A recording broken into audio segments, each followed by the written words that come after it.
My name is Alicia, and I am recording this video specifically to talk to mothers, mothers to be, women who are considering having children in the future, currently pregnant, like I am with my second child. You can hear my child in the background playing. But I wanted to take the opportunity to address why I became an advocate for home birth. I don't know anyone prior to giving birth myself at home with my son, who's now 2. I never met anyone who had a home birth. Never spoke to anyone, didn't know a midwife, didn't know a doula, never encountered those connections or were able to tap into those resources.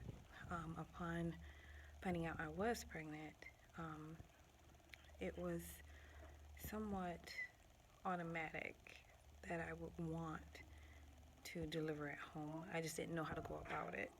I didn't know who to reach out to. I talked it over with my guy, and he was fully on board, very supportive. Obviously, he has concerns because neither he nor I were tapped into that world. But supernatural things happen. I feel as if when things come into alignment for you, all you have to do is just kind of be in the right place at the right time, and that's what happened for me. Hey, Chunky. For me, I was about 3 months pregnant with my son, and I had a dream. And in the dream, I was holding a baby, and the baby mouthed what looked like Leslie. And so, excitedly, I said, "Is that your name? Is your name Leslie?" And the baby mouthed, "I'm cold, I want to go to sleep." So I woke up the next morning and I told my guy about it, and we both couldn't figure it out.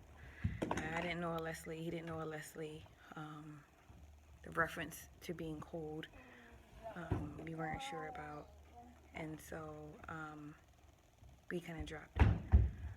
I would say a month and a half later is when we went to a vegan cafe, and we met one of the owners and just had a general conversation, and he mentioned that he had 12 kids, and all of them, to my knowledge, all of them were born at home, and that his second wife, had birthed 6 of his children at home. And he introduced us to his wife, and she was amazing.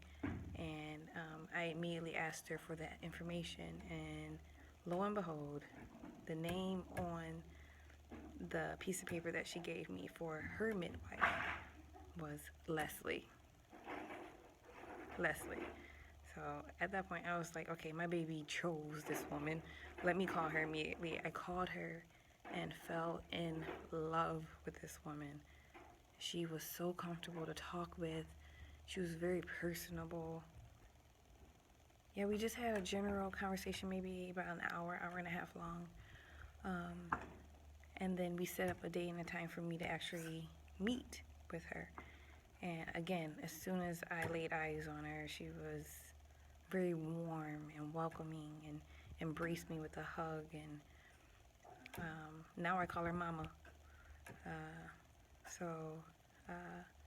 It went from very formal, semi-formal, to very comfortable immediately.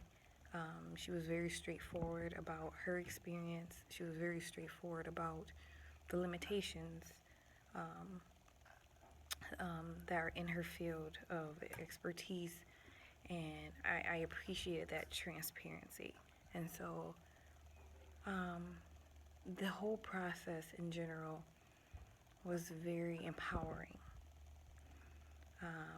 Prior to meeting my guy, prior to getting pregnant, if someone would have approached me and said, would you consider having a home birth? I probably would have said no, absolutely not.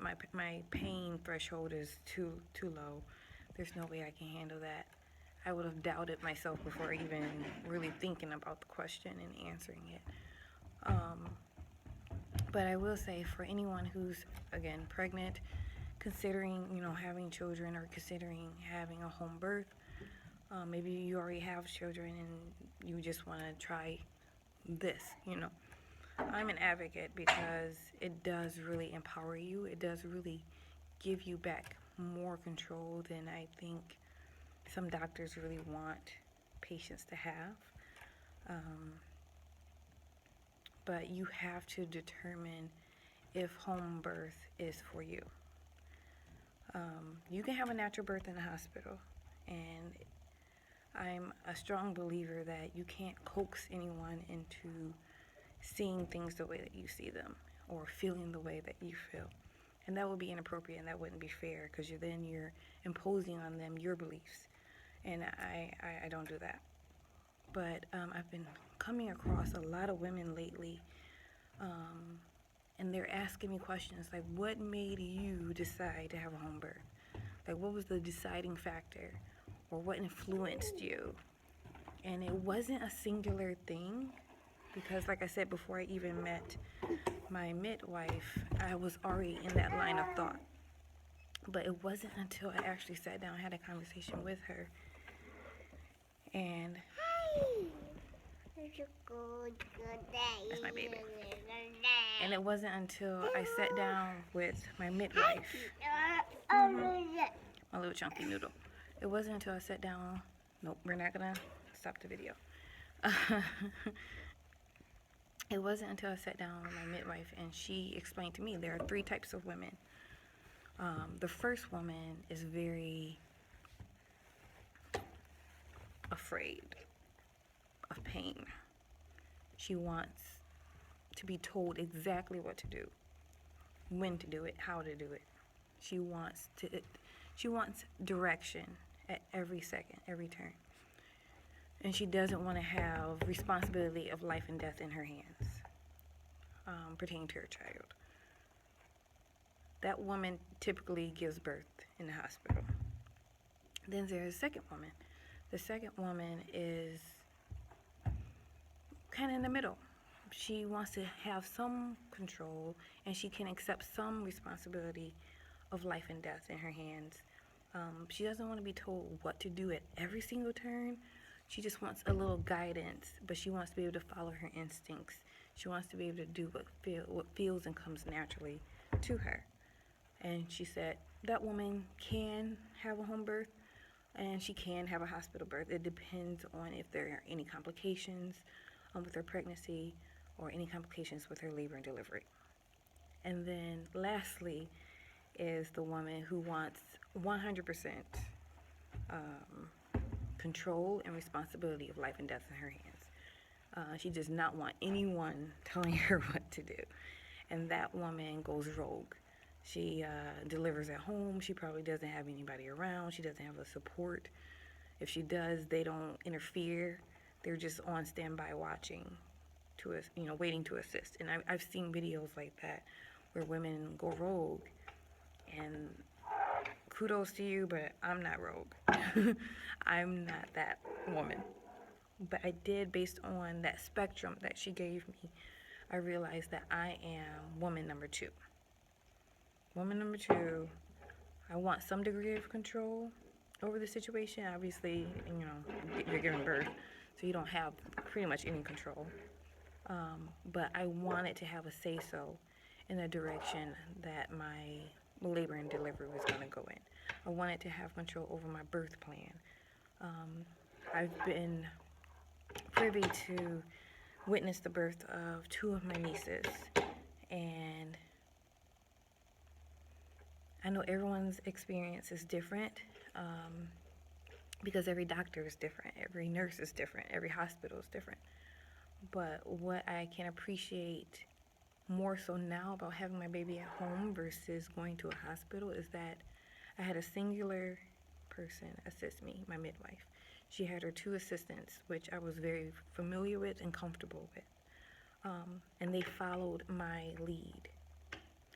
So if something was uncomfortable, we didn't do it. Hi.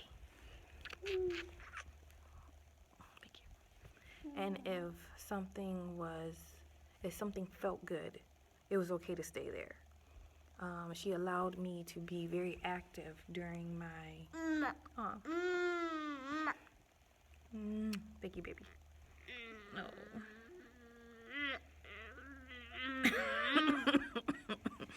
Okay.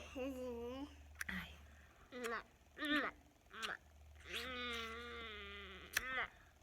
Good kisses. Okay. Can I finish, please? Kisses overload. But I'll wrap it up because he's getting very active. If something felt right, if something was like, okay, I want to stay here for a little while, even if it was like a weird position or if I was in a tub, she was like, okay, we're going to stay here. And she accommodated what I needed. And it was, I'm not lying to you guys. It was the most empowering experience. And that's why I'm an advocate for home birth. But I'm even more so an advocate for women being able to determine if home birth is for them. You have to know where you fall on that spectrum, like I said, which I think a lot of women that I speak with, they don't know that the spectrum exists. I didn't. And they don't know where they fall on it. So that's the one thing I really wanted to share in this video with women, again, who want to have children, who are pregnant, or even just considering the possibility of having a home birth. Know where you fall on that spectrum. Know what degree of responsibility you want to take on for life or death in your hands for your child.